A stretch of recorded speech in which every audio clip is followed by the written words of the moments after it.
Hi, I'm Carrie-Anne and welcome to Crash Course Computer Science. As we discussed last week, the idea of having a computer all to yourself, a personal computer, was elusive for the first 3 decades of electronic computing. It was just way too expensive for a computer to be owned and used by one single person. But by the early 1970s, all the required components had fallen into place to build a low-cost but still usefully powerful computer. Not a toy, but a tool. Most influential in this transition was the advent of single-chip CPUs, which were surprisingly powerful, yet small and inexpensive. Advances in integrated circuits also offered low-cost solid-state memory, both for computer RAM and ROM. Suddenly it was possible to have an entire computer on one circuit board, dramatically reducing manufacturing costs. Additionally, there was cheap and reliable computer storage like magnetic tape cassettes and floppy disks. And finally, the last ingredient was low-cost displays, often just repurposed televisions. If you blended these 4 ingredients together in the 1970s, you got what was called a microcomputer, because these things were so tiny compared to normal computers of that era, the types you'd see in businesses or universities. But more important than their size was their cost. These were, for the first time, sufficiently cheap. It was practical to buy one and only have one person ever use it. No time sharing, no multi-user logins, just a single owner and user. The personal computer era had arrived.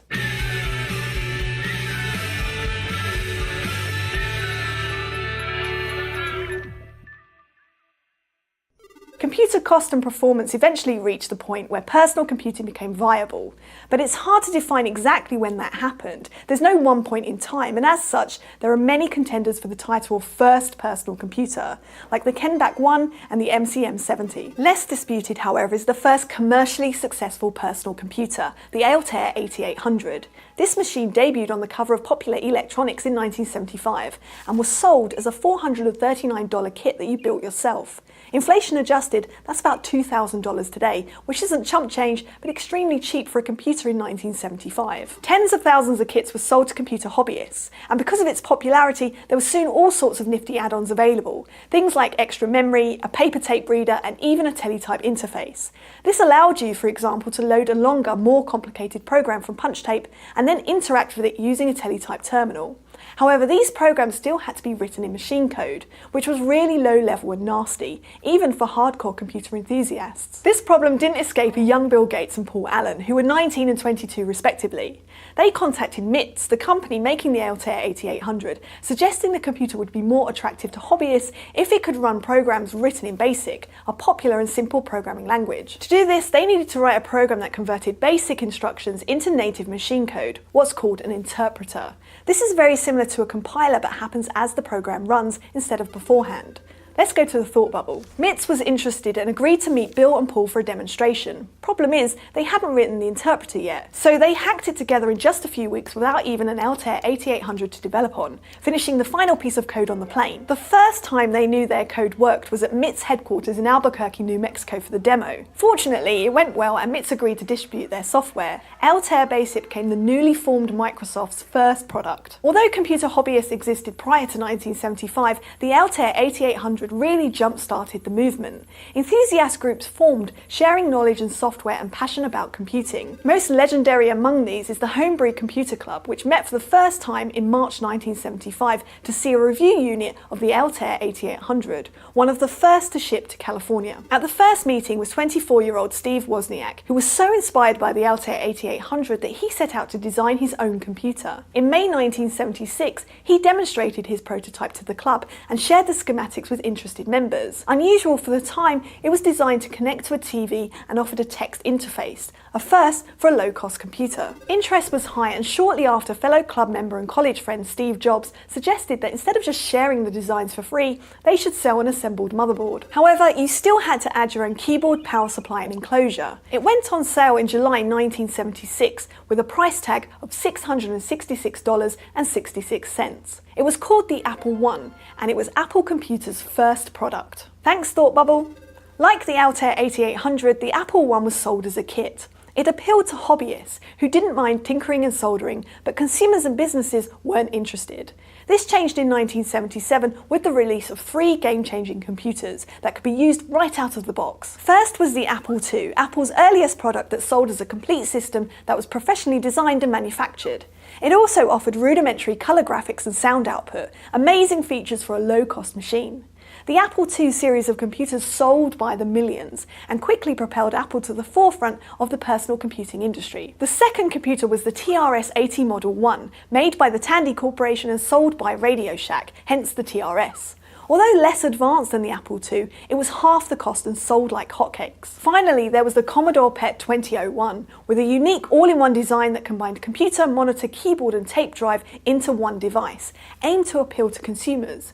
It started to blur the line between computer and appliance. These three computers became known as the 1977 Trinity. They all came bundled with basic interpreters, allowing non-computer wizards to create programs. The consumer software industry also took off, offering games and productivity tools for personal computers like calculators and word processors. The killer app of the era was 1979's VisiCalc, the first spreadsheet program, which was infinitely better than paper and the forebearer of programs like Microsoft Excel and Google Sheets. But perhaps the biggest legacy of these computers was their marketing. They were the first to be targeted at households and not just businesses and hobbyists. And for the first time in a substantial way, computers started to appear in homes and also small businesses and schools. This caught the attention of the biggest computer company on the planet, IBM, who had seen its share of the overall computer market shrink from 60% in 1970 to around 30% by 1980. This was mainly because IBM had ignored the microcomputer market, which was growing at about 40% annually. As microcomputers evolved into personal computers, IBM knew it needed to get in on the action. But to do this, it would have to radically rethink its computer strategy and design. In 1980, IBM's least expensive computer, the 5120, cost roughly $10,000, which was never going to compete with the likes of the Apple II. This meant starting from scratch. A crack team of 12 engineers, later nicknamed the Dirty Dozen, was sent off to offices in Boca Raton, Florida, to be left alone and put their talents to work. Shielded from IBM internal politics, they were able to design a machine as they desired. Instead of using IBM proprietary CPUs, they chose Intel chips. Instead of using IBM's preferred operating system, CP/M, they licensed Microsoft Disk Operating System, DOS, and so on from the screen to the printer. For the first time, IBM divisions had to compete with outside firms to build hardware and software for the new computer. This radical break from the company tradition of in-house development kept costs low and brought partner firms into the fold. After just a year of development, the IBM Personal Computer, or IBM PC, was released. It was an immediate success, especially with businesses that had long trusted the IBM brand. But most influential to its ultimate success was that the computer featured an open architecture, with good documentation and expansion slots, allowing third parties to create new hardware and peripherals for the platform. That included things like graphics cards, sound cards, external hard drives, joysticks, and countless other add-ons. This spurred innovation and also competition, resulting in a huge ecosystem of products. This open architecture became known as IBM Compatible. If you bought an IBM Compatible computer, it meant that you could use that huge ecosystem of software and hardware. Being an open architecture also meant that competitor companies could follow the standard and create their own IBM-compatible computers. Soon, Compaq and Dell were selling their own PC clones, and Microsoft was happy to license MS-DOS to them, quickly making it the most popular PC operating system. IBM alone sold 2 million PCs in the first 3 years, overtaking Apple. With a large user base, software and hardware developers concentrated their efforts on IBM-compatible platforms. There were just more users to sell to.